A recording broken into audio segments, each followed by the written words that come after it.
তেহরানের রাস্তায় আজ মানুষের উপচে পড়া ঢল। কিন্তু এই সন্ধ্যা যেন অন্য সব দিনের চেয়ে আলাদা। রাজধানীর চেনা ব্যস্ত সড়কগুলোতে আজ কোনো চেনা কোলাহল নেই।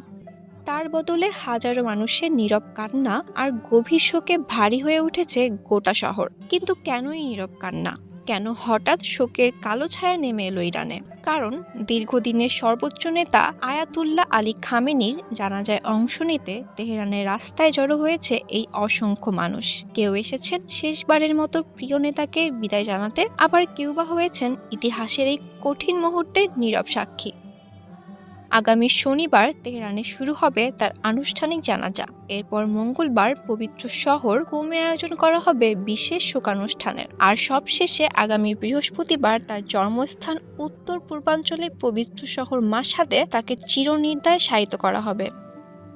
গত ২৮ ফেব্রুয়ারি ইরানে মার্কিন বিমান হামলায় প্রাণ হারান আয়াতুল্লাহ আলী খামেনি। একই হামলায় নিহত হন তার পুত্রবধূ এবং গুরুতর আহত হন তার ৫৬ বছর বয়সী ছেলে মোস্তফা খামেনি। ইসলামী শরীয়তে দ্রুত দাফনের বিধান থাকলেও বর্তমান যুদ্ধকালীন পরিস্থিতির কারণে এবার তার ব্যতিক্রম করা হচ্ছে। খামেনির হাত ধরেই ইরান গড়ে উঠেছিল এক শক্তিশালী যুদ্ধরাষ্ট্রবিরোধী রাষ্ট্র হিসেবে।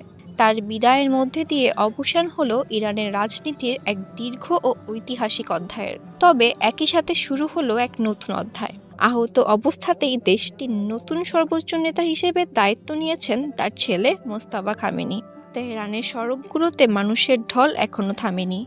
যেন এক যুগান্তকারী ইতিহাসের সাক্ষী হয়ে দাঁড়িয়ে আছে পুরো ইরান।